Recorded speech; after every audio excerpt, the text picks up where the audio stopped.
historický.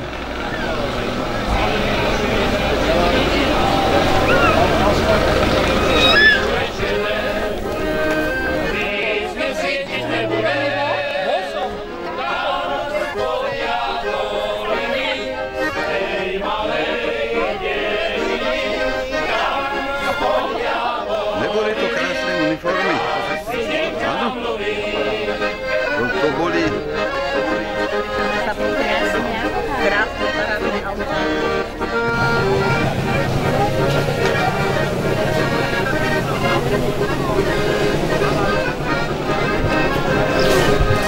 Tak vidíme tu Tatra 57 z 1933 roku. Bolo to také ľudové vozítko. Bežne sa na tom chodilo do roboty. A teraz to máme ako hobby konička takého trošku náročnejšieho. Stierač má iba šofér. Týmto sa zaistuje strecha, platená, spätné zrkadlo. Keď mám strechu, tak zrkadlo dám dolu.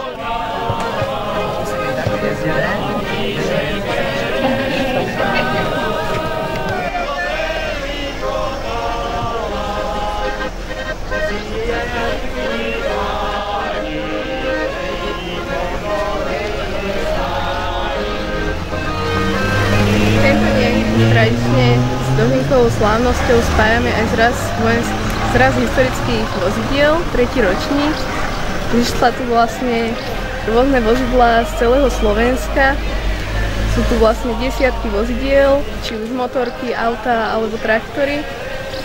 Každé auto alebo teda vozidlo je očíslované a za každé vozidlo bude môcť návštevník zahlasovať o najkrajšieho veterána. Tak opäť po roku tu máme v Moravskom Lieskovom tradičnú kultúrnu akciu Dožinky, ktoré sa už ako po minulé roky začína tu pred obecným úradom, kde je zraz starej techniky.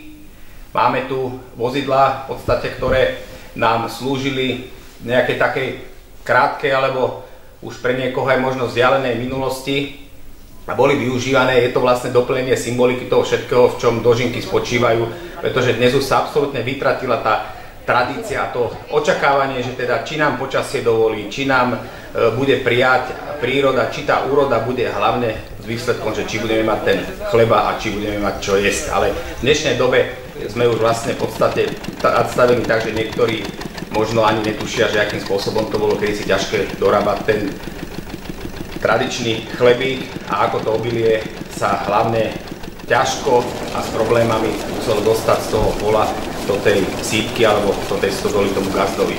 Tento rok sme tiež troška laborovali a očakávali počasie, nakoľko vieme, že za posledné obdobie to vyzeralo skôr ako na jeseň alebo na skorú jar a nie na leto, takže aspoň v tomto sme si pripomenuli tú dávnu dobu, že sme to počasie čakali, či nám vyjde na dnešný symbolický deň, kedy tie Dožinky sú. Verím, že si každý návštevník nájde v bohatom programe a aj tých sprievodných aktivitách to svoje, aby sa zabavil, prežil krásny deň a hlavne teda, aby sme boli ľudia všetci spolu, nech sa stretávame, nech ten duch tých Dožiniek pretrváva aspoň v takomto tradičnom duchu.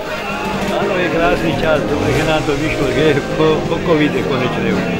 Takže máme voľnú ruku, môžeme cestovať, kade chceme po Slovensku.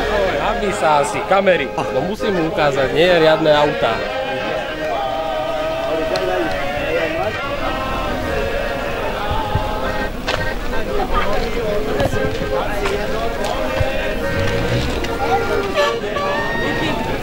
Odkiaľ ste prišli?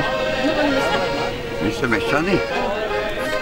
A toto vás baví, to je isté ako majiteľka? To majiteľka, ale vlastne to je otcové auto. Môjho otca.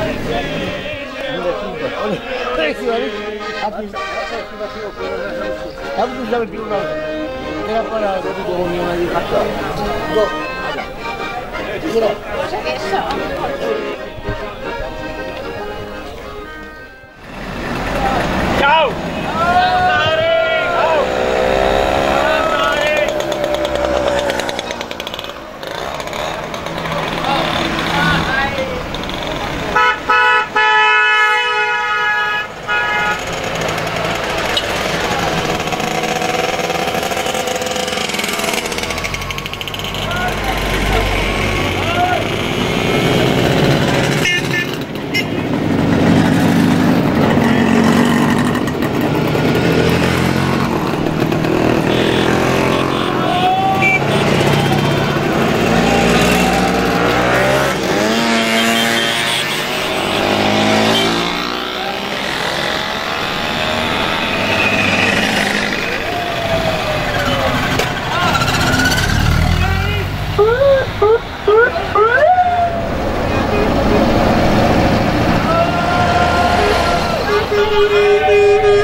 Deve hoy. Casi poco a la...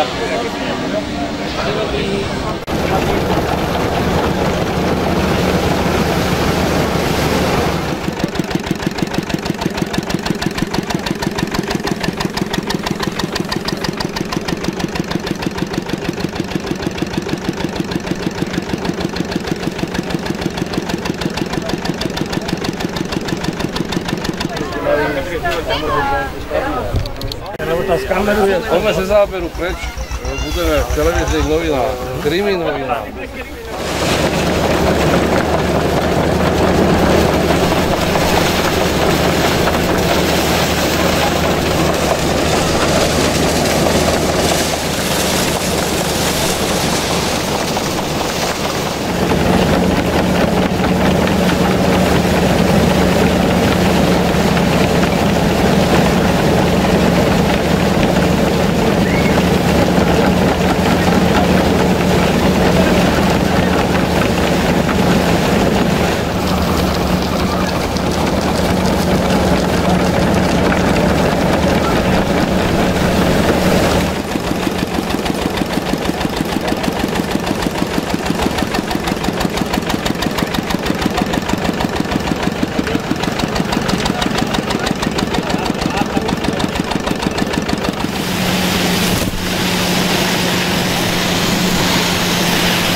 Chvíľku pozornosti, prejdeme k vyhodnoteniu o najkrajší veterán tohto zrazu.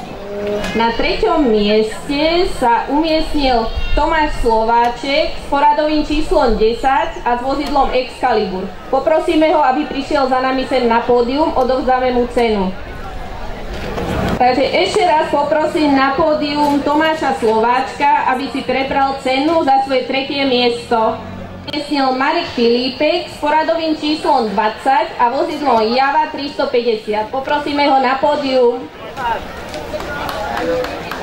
S najväčším počtom hlasov sa na 1. mieste umiestnila Lenka Urbancová s poradovým číslom 55 a vozidlom Tatra 603. Poprosíme ju sem za nami.